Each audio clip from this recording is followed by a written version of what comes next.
Hello everyone, welcome back to the channel. This is doctor Garima. आज हम बात करने वाले हैं एक बहुत ही जनरल से टॉपिक के बारे में, जो क्वेश्चन मैंने भी अपने सीनियर से बहुत बार पूछा है और जिसका कोई ऐसा एक पर्टिकुलर आंसर नहीं है कि ये कोई अपने एक्सपीरियंस से ही बता सकता है या हर किसी के अलग अलग प्रेफरेंसेस होती है। जो बहुत कॉमन क्वेश्चन है and that is clinical practice है वो ज़्यादा बेटर है या आप as an academician, as a faculty या टीचर, आपके लिए वो करियर ऑप्शन बेटर है in terms of career option कि क्या अच्छा रहता है, हमें क्लिनिकल्स की तरफ जाना चाहिए या जब हम जॉब सर्च करने जाते हैं, जब हम फ्रेशली ग्रेजुएट होता है तो हमें लगता है कि नहीं, हमें क्लिनिकल्स में जॉब देखना है, किसी नेचर क्योर सेंटर में या नेचुरोपैथी सेंटर में हम जॉब देखें या फिर किसी कॉलेज में ओपनिंग है हम उसमें अप्लाई करें। तो ये दुविधा रहती है मन में कि क्या करना चाहिए, एकेडमिक्स की तरफ जाएं, क्लिनिकल्स की तरफ जाएं।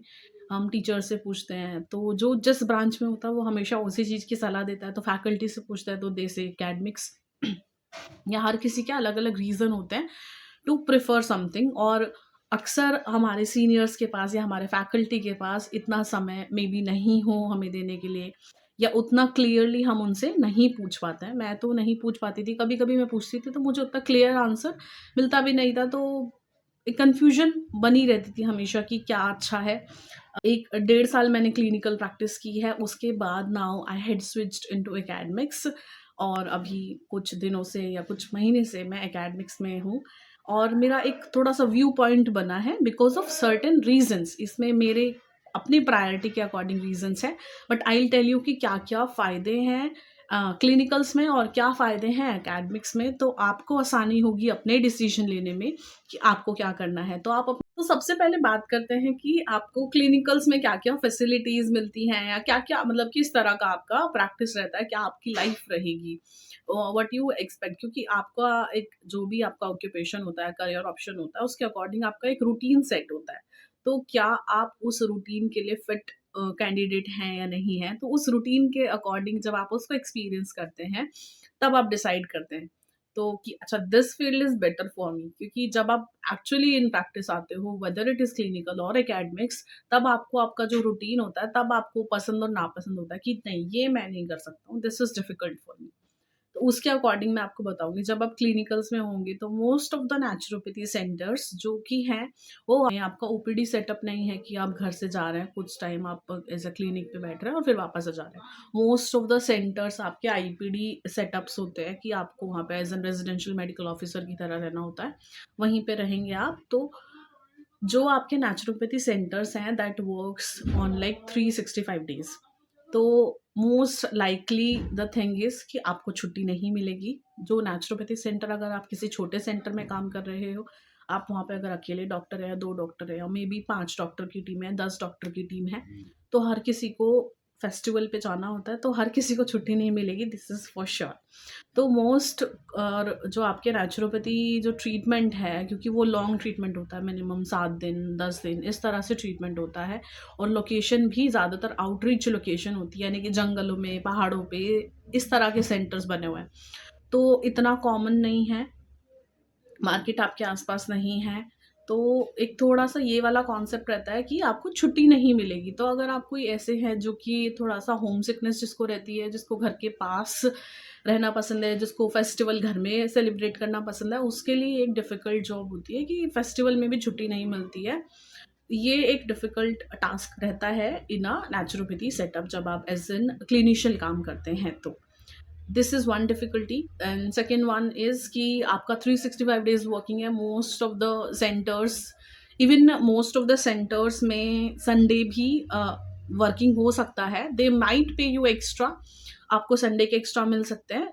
दिस इज़ लाइक 50-50, 50% सेंटर्स में संडे वर्किंग नहीं होता है, 50% सेंटर्स में संडे भी वर्किंग होता है। संडे ऑफ कोर्स वर्किंग है तो आपको एक्स्ट्रा पे मिलेगा, बट एवरीवन वांट्स कि एक हॉलिडे होना चाहिए, तो वो एक फैक्टर कहीं न कहीं कभी-कभी मिसिंग हो जाता है। तो आप चेक कर लें कि you want to work on Sundays और नॉट। तो आप जिस भी नेचुरोपैथी सेंटर में जॉब के लिए अप्लाई कर रहे हैं, तो उसमें आप चेक कर लें कि संडेज़ वर्किंग रहता है या नहीं रहता है। तो आप अपनी प्रेफ़रेंस उसके अकॉर्डिंग सेट कर सकते हैं। Then there is third factor कि most of the naturopathy centres में सुबह-सुबह योगा सेशंस होते हैं। तो योगा सेशंस भले योगाचार्य ले रहे हैं या फिर खुद डॉक्टर ले रहा है, वो डिपेंड करता है। तो यो खुद अगर डॉक्टर को लेना है, then you have to wake up early. तो एक ये वाला फैक्टर है कि आपको जल्दी उठना पड़ता है। तो जल्दी कुछ सेंटर्स में ऐसा है कि आपको योगा सेशन नहीं लेना है, but still you have to be present at the place. Then again you have to wake up early. तो एक ये फैक्टर है, थर्ड फैक्टर, कि आपको जल्दी उठना पड़ता है। तो वो कुछ सेंटर में हो सकता है, कुछ सेंटर में नहीं हो सकता है। अलग के रिक्वायरमेंट के अकॉर्डिंग आपको जल्दी उठना पड़ सकता है, and that may not be counted in your duty hours.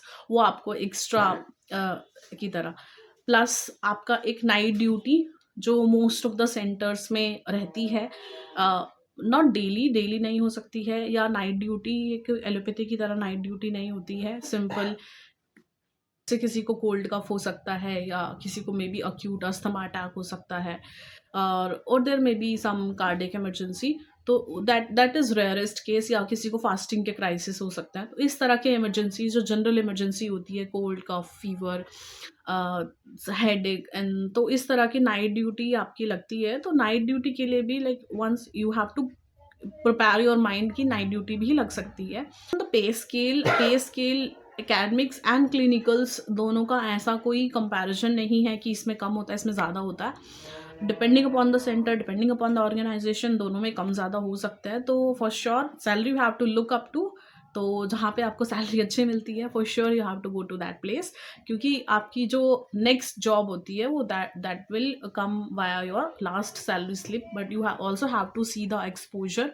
अगर किसी जगह पे कोई बहुत अच्छा एक्सपोजर है, then for sure you have to choose the exposure at the first place, because once you are exposed to a certain kind of environment, और या आपके ने बहुत अच्छा आपका एक रिच एक्सपीरियंस रहा है, तो for sure next job will pay you a lot better ways।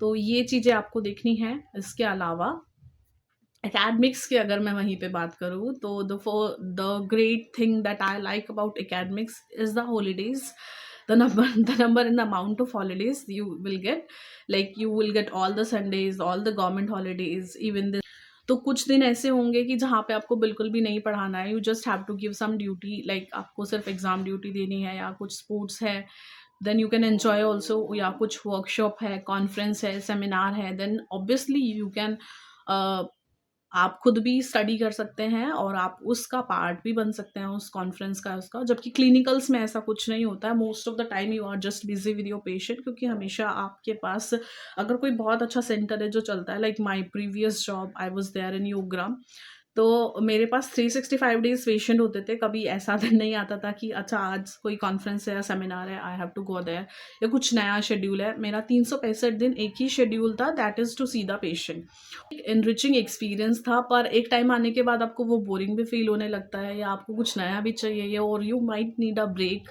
आपको ब्रेक की रिक्वायरमेंट हो सकती है। तो वो चीज़ें नहीं मिलती, जबकि एकेडमिक्स आपको वो प्रोवाइड करता है वाया हॉलीडेज़, या स्पोर्ट्स सेलिब्रेशन होता है, या एनुअल फंक्शन, फ्रेशर्स, आपका कुछ भी इस तरह के फंक्शंस, सम रैंडम फंक्शंस, तो आपको सिर्फ जाना है, you have to just give your attendance. That other benefit is most of the naturopathy centres are like at a very distant places, कोई जंगल में है, कोई पहाड़ पे है, इस तरह से होता है।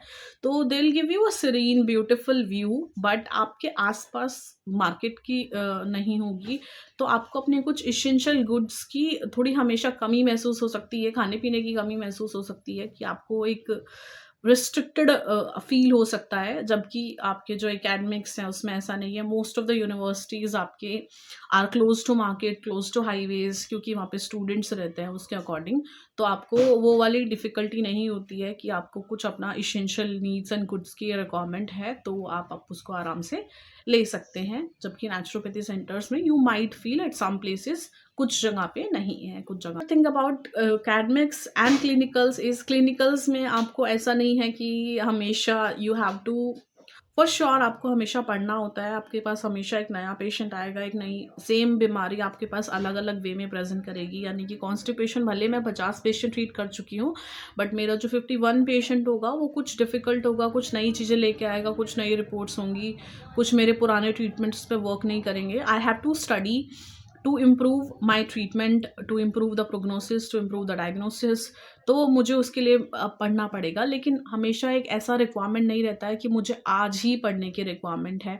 इस तरह आपको कोई ऐसा एकदम से चैलेंज फेस नहीं करना पड़ता है, क्योंकि somehow you will manage patients, because आप डॉक्टर हैं, you are the supreme there, like आप ऑथोरिटेटिव पोजीशन में हैं, और पेशेंट का आप जो भी एक्सप्लेन करेंगे वो आपकी बात को समझेंगे और आप उसको कई ऑल्टरनेट वे से समझा सकते हैं। स्टूडेंट्स के केस में ऐसा नहीं होता। अगर आपकी क्लास में 100 बच्चे हैं तो you have to deal with 100 brains at once, like हर किसी का कोई एक अलग क्वेश्चन हो सकता है। आजकल जो तरीके हैं पढ़ने के, like YouTube and all the great masters and teachers are available, students उससे पढ़ के आएंगे, all the books are available, तो you have to be ready to answer their questions. आपको उनके सवालों के जवाब पता होने चाहिए, और यानी कि आपको कंटिन्यूसली अपग्रेड करना पड़ेगा अपने आप को, like to be able to answer their question. आपको हमेशा अपना जो क्लास है उसके लिए रेडी करके जाना ही पड़ेगा। आप kind of homework, this is kind of homework कि आपको पढ़ के जाना है टू टेक द क्लास। जबकि क्लिनिकल्स में ऐसा नहीं है। क्लिनिकल्स में you have to improve for sure, but इतना कंपल्शन नहीं होता है कि ठीक है आपको हमेशा बुक्स या इसमें लगे रहना है। एकेडमिक्स कंटिन्यूसली आपको लगाए रखेगा बुक्स में, उसमें उसमें करके। तो एक तरह से अच्छा भी है, एक तरह से डिफ़िकल्ट है। आपको डेली सेल्फ स्टडी के लिए भी टाइम डिवोट करना है, and that self study is good for yourself. But अगर आपको थोड़ा इतना ज़्यादा पढ़ना नहीं पसंद है तो आपके लिए थोड़ा सा ट्रबलसम वो आपको लगेगा, then you might feel clinical is best for you. Academics में है तो बहुत आसान हो जाता है आपके लिए फर्दर एजुकेशन के बारे में सोचना। वहीं अगर आप क्लिनिकल्स में हैं और आपके पास एक ग्रेट पेशेंट लोड है, यानी कि अच्छे खासे पेशेंट्स आपके पास आते हैं, तो it is very difficult to even think of that कि जैसे मैं अगर अपना एग्जांपल लूँ तो I was there in Yoggram, और वहाँ पे कि मुझे क्या परस्यू करना है हायर एजुकेशन में, ये सोचना भी मेरे लिए एक डिफ़िकल्ट टास्क था, क्योंकि पूरा दिन पेशेंट पेशेंट एंड सेल्फ, मतलब अपने पर्सनल टाइम आपको नहीं मिलता है, तो सोचना भी एक डिफ़िकल्ट टास्क लगता था। जबकि now I have an ample time to think about that, to pursue that. तो ये एक बहुत बड़ा फ़ायदा है of academics than the clinicals. जबकि अगर आपके पास बहुत ज़्यादा पेशेंट लोड नहीं है, थोड़ा सा ईजी रहता है, तो then it is very much same with clinicals as well. आप उसके बारे में सोच सकते हैं, अपना ड्रीम परस्यू कर सकते हैं, हायर एजुकेशन के बारे में सोच सकते हैं, पढ़ सकते हैं, कुछ नया लिख सकते हैं, अपने रिसर्च पेपर वगैरह के बारे में सोचा जा सकता है। तो it depends upon the patient load कि कितना आप अपने आप को टाइम दे पा रहे हैं और कितना आप अपनी चीज़ों को परस्यू कर पा रहे हैं आगे के लिए। Talking about my personal preference की मैं क्या प्रेफर करती हूँ, जब मैं इंटर्नशिप में थी तब मुझे दोनों चीज़ें मिली, to even learn the clinical practice and also to teach for some hours to students. I was teaching biochemistry, तो दोनों एक्सपीरियंस मैंने लिए। उसके बाद I choose clinicals. Why? Because of the reason कि मुझे फील हुआ अगर मैं स्टूडेंट्स को पढ़ा रही हूँ, obviously I am a BNYS doctor, so I will be teaching BNYS students, that means future doctors. Doctors को पढ़ाना है तो पहले मुझे पता होना चाहिए कि नेचुरोपैथी किस पेशेंट पे, कौन से डिसीजेज में कितना वर्क कर रही है, कितना उसका इफेक्ट है, कितना रिजल्ट है, किस सिम्टम्स के साथ प्रेजेंट करता है। आपकी OPD में कैसे कैसे पेशेंट आते हैं, उनको कैसे डायग्नोज करना है, कैसे ट्रीट करना है इन अ नेचुरोपैथी वे। तो ये सारी चीज़ें जब तक मेरे को खुद को एक्सपीरियंस नहीं होगा, then how I will be able to teach the students. यानी कि for example I will tell you, अगर मैं बायोकेमिस्ट्री ही स्टूडेंट्स को पढ़ा रही हूँ, that is the first year subject, that is a very basic subject, that is all medical science. तो अगर मैं वो पढ़ा रही हूँ तो उसमें भी आएगा KFT, kidney function test, liver function test. उसमें अगर मैं सिर्फ उनको थियोरेटिकल बता दूँ या फिर क्लिनिकल प्रैक्टिस जो अप्लाइड बायोकेमिस्ट्री जो किताब में लिखा है मैं केवल वो बता दूँ, तो वो उनको इतना एनरिचिंग एंड फुलफिलिंग एक्सपीरियंस नहीं होता स्टूडेंट्स के लिए। क्योंकि जब हम भी स्टूडेंट थे हमें भी ये फील होता था that somewhere is the gap, कि कुछ ना कुछ तो छूट रहा है हमसे, हमें पता ही नहीं चल रहा है कि हमारे पास कैसा पेशेंट आएगा, कैसे डील करना है। तो वो एक्सपीरियंस अगर टीचर स्टूडेंट को नहीं बता पा रहा है तो स्टूडेंट को वो गैप फील होता है। तो अगर आप खुद पहले प्रैक्टिस नहीं कर रहे हो, directly you have chosen the path of teaching, like आप directly after graduation you have moved into the academics, तो आपको कहीं ना कहीं वो अपने आप में या पढ़ाते हुए भी वो एक गैप मिसिंग लगेगा। तो आई ऑलवेज सजेस्ट, और मैंने खुद भी ये चीज़ फॉलो की कि पहले कुछ टाइम आप क्लिनिकल प्रैक्टिस करें, जिसके बाद आपको पता चल पाए कि अच्छा अगर मेरे पास डायबिटीज़ का पेशेंट है तो वो क्या क्या सिम्टम्स लेके आएगा, क्या कैसे प्रेजेंट करता है, क्या रिपोर्ट्स होती है, आजकल ट्रेंड में किस तरह के पेशेंट आते हैं नेचुरोपैथी डॉक्टर के पास। Then you will be easily able to teach the students to the upcoming BNYS doctors कि आपको क्या क्या चीज़ें मिलेंगी, कैसे कैसे आपको ट्रीट करना है, कौन से कॉम्प्लिकेशंस मिलेंगे या ये वाली बीमारियाँ भी, क्योंकि कभी-कभी हमें फ़ील होता था कि हमें नहीं पता ना, बीएनवाईज़ इतना बहुत ज़्यादा नोन नहीं है हमारे अराउंड, तो हमें नहीं पता कि हमारे पास कौन-कौन सी बीमारियाँ आएँगी, तो कभी-कभी पैथोलॉजी में हम आधी बीमारियाँ छोड़ भी देते थे पढ़ते हुए, कि पता नहीं ये तो पे लगता नहीं है एस्ट्रोपैथी में आती होंगी। बट जब हम क्लिनिक में बैठते हैं, वो हमें पेशेंट मिलता है, तो अब जब मैं अपने स्टूडेंट को पढ़ाती हूँ, आई कैन टेल कि इसको पढ़ लीजिए, अच्छे से पढ़ लीजिए, this is your like bread and butter. ये बीमारी आपके पास आएगी ही आएगी, या कोई दूसरी बीमारी होती है, मैं उसको बता सकती हूँ कि बेटा पेशेंट आते हैं, इसको अच्छे से पढ़ो, इस ये ऐसे-ऐसे सिम्पटम लेके आएगा, बताओ क्या करोगे? तो मेरा जो टीचिंग स्टाइल है वो डिफरेंट हो जाता है, क्योंकि मैंने उस तरह के पेशेंट्स देखे हुए हैं। मेरे पास एक 5000 6000 पेशेंट का एक्सपोज़र है, जो मैं अपने स्टूडेंट को एज़ एन एक्सपीरियंस बता सकती हूँ। तो पर्सनल एक्सपीरियंस से मैं कहना चाहूँगी कि अ, एकेडमिक्स में जाने से पहले आप कुछ टाइम क्लिनिकल परस्यू ज़रूर करें। और अगर मैं अभी के अकॉर्डिंग देखूँ, डिपेंडिंग अपॉन द बेनिफिट्स, मुझे लगता है academics is far better than clinics because of the holidays given, and for sure you can always choose according to your preferences and always the choice is changed. मेरी भी choice कल को change हो सकती है, और अलग-अलग डिमांड्स होती हैं, हमेशा एकेडमिक्स हमेशा डिमांड करता है एक हायर एजुकेशन की, तो हमेशा आप सिर्फ ग्रेजुएशन के बाद एकेडमिक्स करना बहुत डिफ़िकल्ट है, तो आपको हमेशा एक हायर एजुकेशन परस्यू करने की नीड होती है, जबकि क्लिनिकल्स में ऐसा नहीं है। आपका एक अच्छा पेशेंट बेस अगर बन जाए, तो you can always go with just PNYS only.